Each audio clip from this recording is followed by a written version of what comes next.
People often ask me, how do I cover a square cake in fondant? It's a popular question. It's easier than you think. And I answer the question, people kind of cock their head and go, what? Are you crazy? All I say is, pretend it's round. So let me show you, if you use the method like we talked about in the mat video, it's going to be so super easy for any shape that you try to cover. So I rolled out the fondant on the mat. All right, I'm going to remove the top sheet and roll it up. You'll notice that I've rolled this out, since I'm covering a square cake, I've rolled the fondant out into a square shape. And I'm working on a 12-inch square cake, probably close to 4 inches tall. So I've rolled my area out a little bit larger than 20 inches. I need at least 20 inches. I like to do an inch or two for good measure. So I'm thinking this is about 22 inches. Did measure it, it's close to that. Be looking for the deluxe mat that's going to come out with a printed scope on it, so you don't have to measure or guess. That's going to be really great. Okay, so I've got my square cake here. I've got a rough coat of, a crumb coat of buttercream on there. So I'm just going to pick up my sheet. Not going to come off. And I'm going to line up the bottom of my square with the cake and gently drape it over. Start to pull back.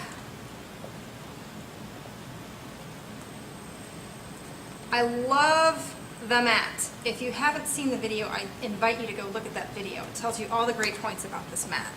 So, using the weight of the fondant to our advantage, I'm going to roll my fondant sheet back, pull it taut, and let that fondant just roll off the mat. Nice. Nice, nice. Okay, so what we're going to do is we're going to start by getting any air bubbles out of the top. You can always scoot those off to the side. This is looking pretty good here. All right. Fluff your skirt a bit. Get this evenly distributed around the cake. Now, when I said pretend it's round and I sounded like I was crazy, I'm not kidding. So we talk about, and with a round cake, instead of going all the way down with your hand, down one side of the cake, I want you to go 1 inch down all the way around. And if you stick to that method, it's going to be just as easy to get around the corners. So what we'll do is start going 1 inch down all the way around the cake. Using your other hand to fluff that skirt of fondant. And then working around to the front. See, look at me go over these corners with no problem. I'm just pretending it's round. And then I'm going to go 2 inches down all the way around. Fluffing the skirt with the other hand.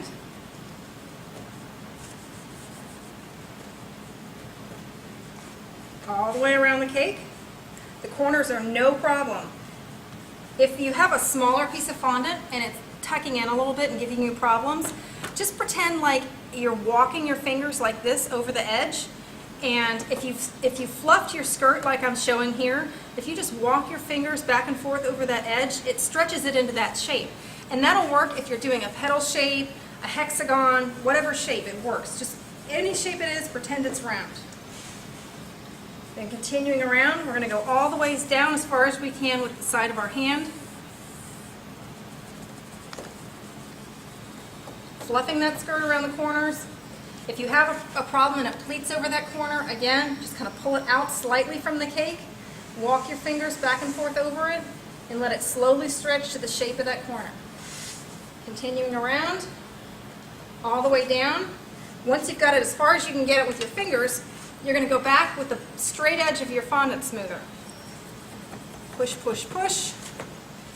Giving a little bit of a dent, so to speak, downwards, so that you know where to cut.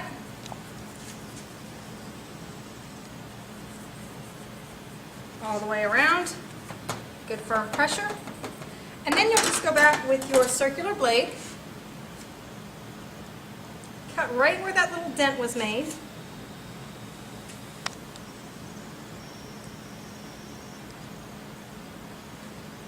All the way around.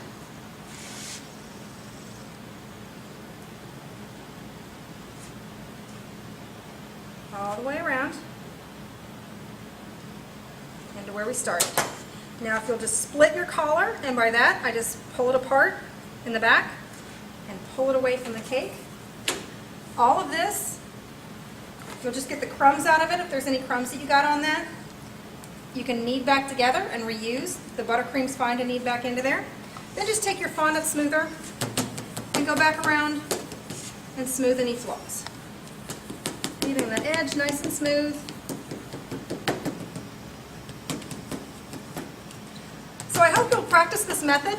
You can use it with any shape, petal shaped, hexagon shaped, horseshoe shaped, anything. Just working down 1 inch at a time.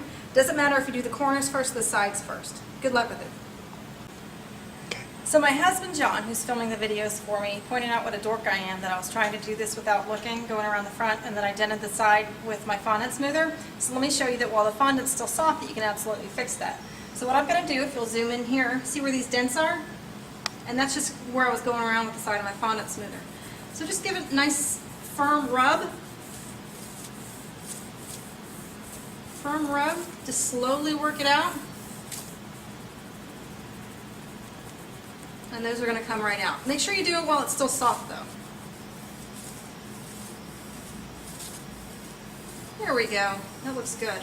If you prefer sharper edges, I kind of like a soft edge on all my cake so it looks natural. But if you prefer a sharper edge on the square, you can go around with 2 fondant smoothers and make more of a square edge. That works really great too. Have fun with it.